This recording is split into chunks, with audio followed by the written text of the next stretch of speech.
안녕하세요. 양 교수입니다. 이번 시간에 이어폴로 볼 텐데 주주배정 유상증자에 대한 이슈가 발생한 이후에 엄청난 하락 변동성이 나타났고, 그 가운데서 바닥권을 찍고 다시 한번 추세를 상방으로 만들어가고 있는 과정 속에 있죠.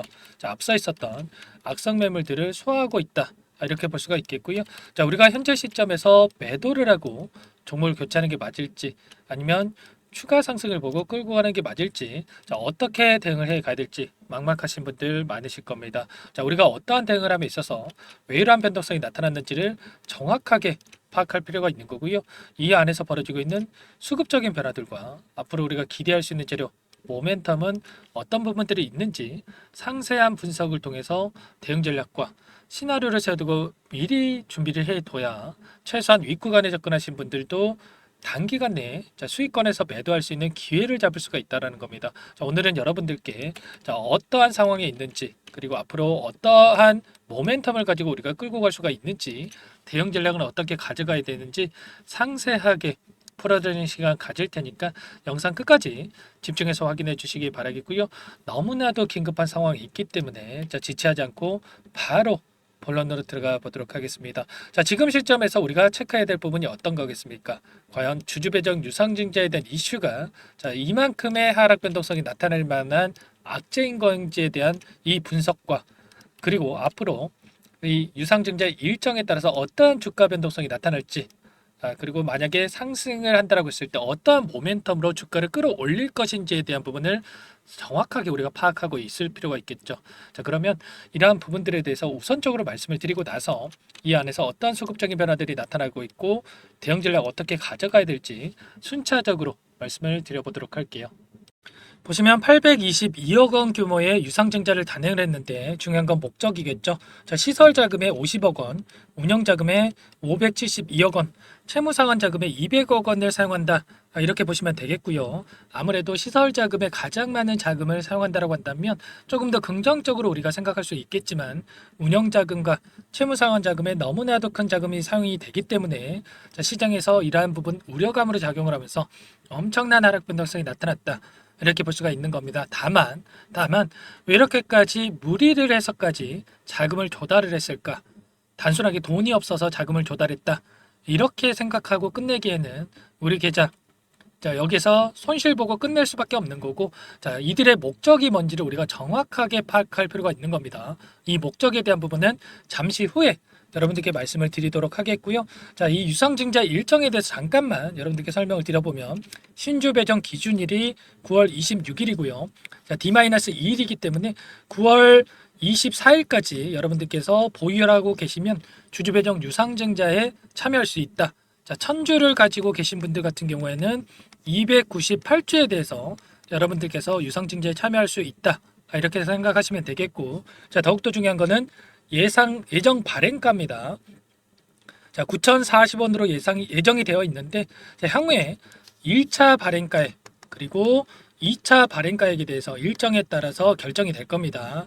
최종적으로 10월 28일경에 이 발행가액이 확정이 될 텐데, 이 부분에 대한 일정도 너무나 중요한 게 뭐냐면, 이 발행가액에 따라서 822억에 대한 이 자금 조달 계획이 변경될 수가 있다라는 겁니다. 여기서 추가적인 급락이 나타났을 때 822억이 400억으로 줄어드는 결과도 나올 수도 있는 거고요. 다시 한번 주가 상승이 나타난다고 했을 때 822억이 1000억이 될 수도 있는 거예요.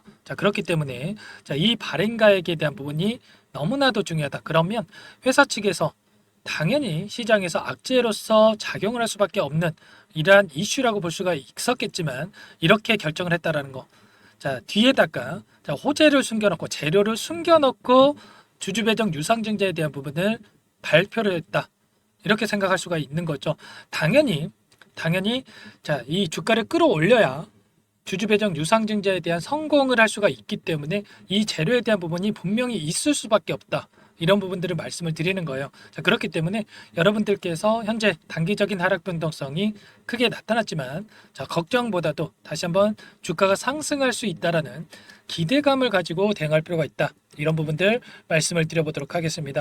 더욱더 중요한 건 이런 거죠. 왜 이러한 유상증자를 단행했을까에 대한 부분, 결국에는 매각에 대한 이슈가 일전에 있었는데, 매드트로닉 자, 이어플로우 인수에 대한 이런 이슈들이 있었죠. 자, 지난번에 채용 공고에서 이어플로우 인수에 대한 내용이 다시 한번 나타나면서 장중에 상한가를 기록할 만큼 이슈가 있었는데 결국엔 이런 거죠. 시장에서 이어플로우가 매각이 된다라고 했을 때 호재로서 받아들이면서 상한가를 기록할 만큼 자, 이러한 변동성을 나타낼 수가 있다라는 거. 자, 일전에 매각에 실패했을 때에도 자, 대표가 뭐라고 이야기를 했습니까?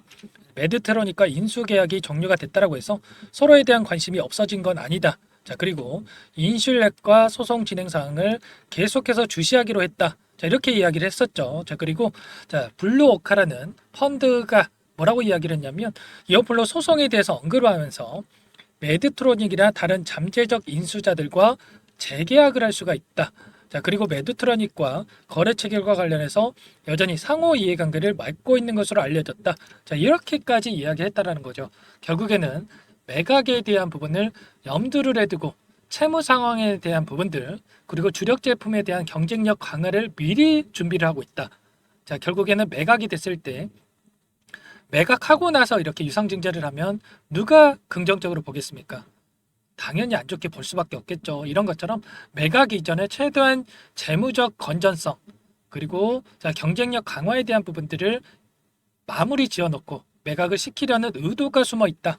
이렇게 볼 수가 있다라는 거죠. 자, 물론 메드트로닉에서 이어플로우 인수에 대한 부분을 부인하긴 했습니다. 자, 그런데 아니땐 굴뚝에 연기 날 수가 있겠습니까?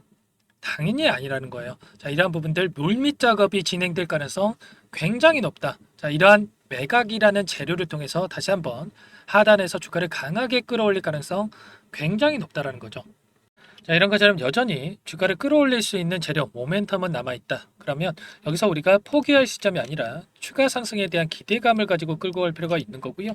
자, 우리가 최소한 여기서 포기하지 않고 추가적인 대응을 해 간다라고 했을 때 자, 수익권에서 매도할 수 있는 기회는 남아 있다라는 겁니다. 자, 일전에도 제가 주주 배정 유상증자에 대한 이슈가 발생했던 종목군들에 대해서 예시를 들어드린 바 있었는데 자, 박사일바이 어떻습니까? 자, 하락 변동성이 나타나긴 했지만 바닥권을 잡고 저가 대비해서 2배 이상의 주가 상승이 나타난 적이 있었고요. 자, 그리고 DXVX라는 종목도 주주 배정 유상증자에 대한 이슈가 발생한 이후에 엄청난 하락 변동성이 나타났지만 오히려 자, 개파락 출발하는 이 시점 이상의 주가 상승을 만들었다라는 거. 셀리드도 마찬가지였죠, 여러분들. 주주 배정 유상증자에 대한 이슈가 발생한 이후에 1,700원대부터 17,300원대까지 엄청난 주가 상승을 만들었단 말이에요. 이 세 종목의 특징이 뭡니까, 여러분들? 자, 주주 배정 유상증자에 대한 이슈를 자, 발생시키기 이전부터 호재에 대한 부분들, 재료에 대한 부분들을 미리 준비를 해놓고 주주 배정 유상증자를 발표를 하고 나서 나중에 엄청난 하락 변동성이 나타났을 때 자, 재료를 노출시키면서 다시 한번 주가를 끌어올리는 움직임을 만들었단 말이에요. 그러면 자, 이오플로도 마찬가지라는 거고 좀 전에 설명을 드렸다시피 매각에 대한 이슈를 가지고 다시 한번 주가를 강하게 끌어올릴 가능성 굉장히 높다.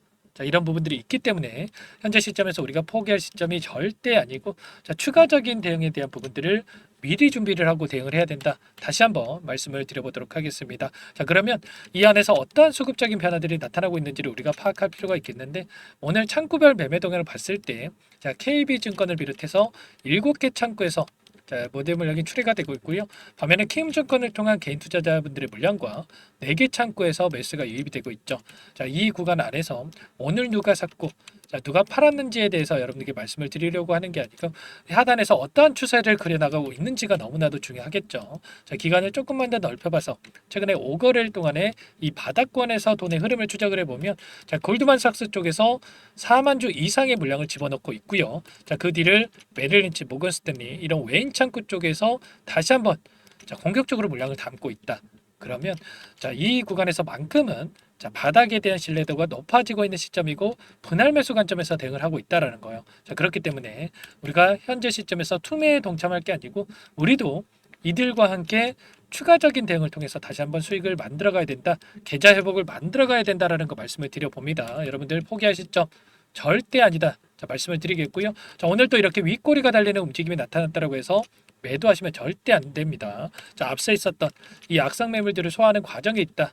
제가 서두에 말씀을 드린 바가 있었죠.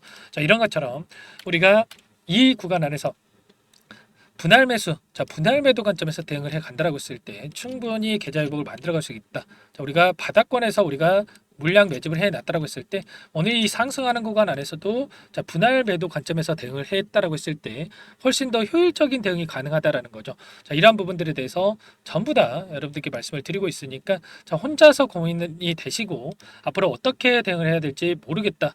자 이러신 분들 같은 경우에는 요청만 하시면 됩니다. 자 상단에 번호 나와 있죠. 010-4903-4619. 자 이쪽으로 여러분들 자 이오플로 제가 알아봐야 되기 때문에 자 문자 한 통 남겨 놓으시면 여러분들 전부 다 자 어디에서 우리가 대응 타점을 잡아가야 될지 자 매수 매도 타점 관련해서 공유를 드려 볼 테니까 자 이어플러라고 문자 한 통 남기시고 나서 여러분들 함께 대응을 해 보시면 될 것 같습니다. 자 너무나 길다 자 이러시는 분들은 이유라고만 두 글자 남겨 놓으시면 여러분들께 어디에서 다시 한번 물량을 늘려가야 될지 자 매수 타점 관련해서 그리고 매도 타점 관련해서 전부 다 공유를 드려 볼 겁니다. 여러분들 자 이 부분들 전부 다 함께 대응을 하셔가지고 지금 시점에서 빠르게 계좌 회복 만들어갈 수 있도록 여러분들 대응을 해 보세요. 아시겠죠? 자, 여러분들 너무나 중요한 시점에 와 있고요. 제가 조금 긍정적인 부분에 대해서 말씀을 드렸지만 제가 막연하게 계속해서 급등할 겁니다. 이런 부분들을 말씀을 드리는 게 아니고요. 자, 이 안에서도 어떻게 해서든 간에 개인들의 물량을 털어내기 위한 변동성이 나타날 수가 있는데 자, 이런 자리들에서 우리가 분할 매도 관점에서 대응을 하면서 끌고 가야 자, 불안하지 않고 효율적인 대응을 통해서 계좌 회복 만들어갈 수가 있는 거예요. 이런 모든 부분들에 대해서 함께 대응을 드릴 테니까 여러분들 빠르게 자, 2호라고만 자, 상단에 있는 번호로 남기시고 나서 여러분들 함께 대응을 해 보시기 바라겠습니다. 너무나 긴급한 상황이 있기 때문에 자, 여러분들 고민하실 시간 없고요. 손 놓고 있을 시간 더더욱 없습니다. 여러분들 2호라고 빠르게 남기시고 나서 함께 해 보세요. 아시겠죠?